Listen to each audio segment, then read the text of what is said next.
So everything you just watched was filmed using the new DZO Arcana 1.5x anamorphic lenses. Over the last few weeks, I've been putting these lenses through a real production, and today I wanted to share what that experience was actually like. Not just the specs, not just the marketing, just my overall honest experience, after shooting with them. So let's get into it. The kit I'm reviewing today includes the 32mm, the 45mm, and the 75mm. The first thing that stood out to me was just how compact these lenses are. For full-frame anamorphic cinema lenses, they're surprisingly lightweight, easy to rig, and honestly, just fun to work with. The entire housing is made out of a beautiful titanium finish that feels extremely solid in the hand. Everything about these lenses feel premium. They also come packed inside with a really nice hard carrying case, so everything stays protected whether you're traveling or heading to set.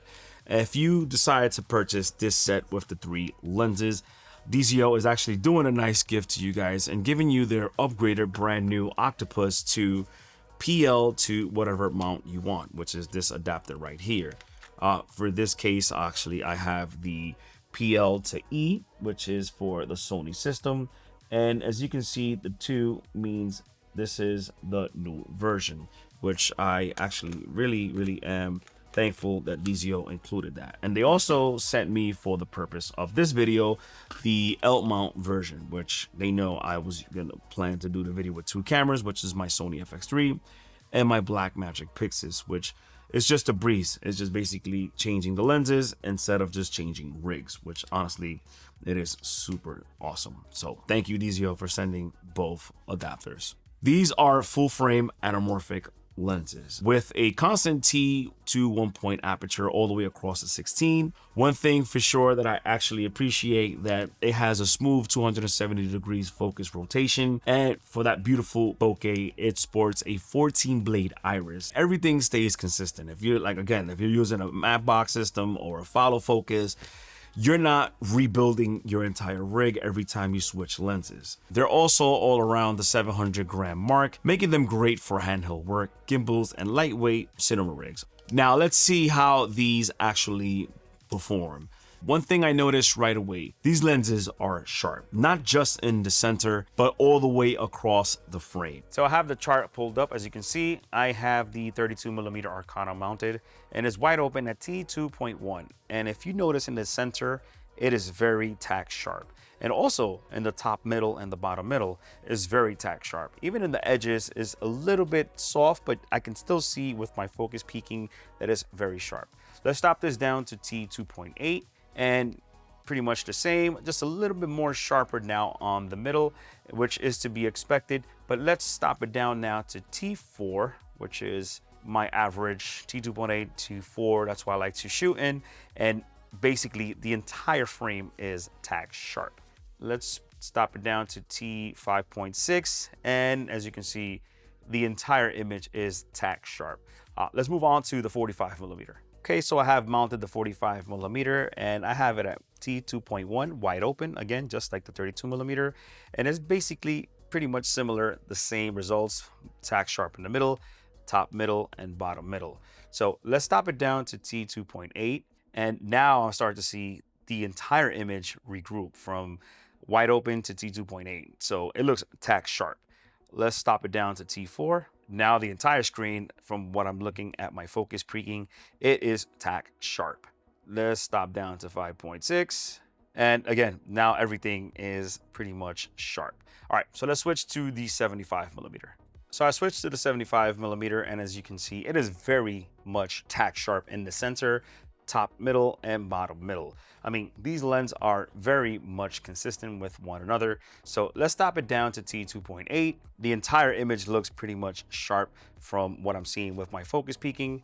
Again, we're gonna stop it down to T4. More sharpness across the entire board of the image. Now let's move on to 5.6. And the entire screen is just pretty much tack sharp. So yeah, that concludes the sharpness test for all 3 lenses. And I have to say, they are very much consistent with the same characteristics. I think DZO did a really good job in keeping the consistency of the sharpness all across 3 focal lengths. Next, let's just take a look at the focus breathing. This is always something I pay attention to because it can completely change the feel of a focus pull. It is well controlled, as you can see, and during my actual production, it was never something that actually distracted me. Now, let's talk about one of the most important factors that makes or break anamorphic lenses, and that is flares. So one thing for sure I like about these lenses is this. Check this out. Wow, look at that. Whoa. Now this is some serious J.J. Abrams flare. This is the 32mm Arcana, and I'm really liking these flares. It's kind of like a dual type of look right here, and then your main one on top. And mind you, these are neutral flares, so whatever color you actually shine to it, you're gonna get, you know, the color of the light source, which is cool. All right, let's switch to the 45. All right, so we have the 45mm mounted. Now let's check the flares on that one. Look at that, wow. This thing looks incredible. This one actually flares more than the 32, if you guys notice. But I like the separation. So I noticed on the 32, this flare was a lot more pronounced and this one less pronounced. Now this one looks kind of like even, if you guys can see, look. Flare is still beautiful. I think this one flares a little bit more, but there you go. There you go. There's the balance. So yeah, let's switch to the 75mm. So I'll switch to the 75mm and let's see how this one flares. And there you have it. Look at that, guys. Wow. This one gives me a lot of J.J. Abrams kind of vibes. I really dig the flaring on the 75. I don't know if it has to do with the tighter focal length, but it just looks amazing. So yeah, that's the flares on these Arcana lenses. I kind of dig them. At some point it'll feel that it's flaring a little bit too much, but depending on the scene and the lighting and obviously your angles, they don't flare as much as you would see from other budget-friendly lenses. And these, I have to say, is probably one of my favorite flarings when it comes to anamorphic lenses. Another thing I really like is the overall character of these lenses. You still get that classic anamorphic distortion around the edges and a really nice subject separation. It's enough to remind you that you are shooting on anamorphic lenses without becoming distracting. And to me, DZOFILM found a really nice balance. Me, I am a big fan of barrel distortion, and they are very much present in these lenses, but very controlled, I have to say. Now let's talk about the price. At the time of recording this video, the complete 3-lens kit comes around $2,899 US. If you only need one focal length, each individual lens sells for about $1,099 US. So they're definitely an investment, I have to say, but after spending time with them, I understand exactly who these lenses were designed for. I really enjoy shooting with these lenses. They're honestly, number one, they're compact. They're incredibly well built and they produce a beautiful image. They never got in the way of making the film. They actually complemented my film, if anything. And to me, that's one of the biggest compliments I can give any piece of gear. When I stop thinking about the equipment and start just thinking about the story, planning my shots, and this is when you need gear to give you the absolute freedom. And these lenses do that. And not only that, they're just gonna make your...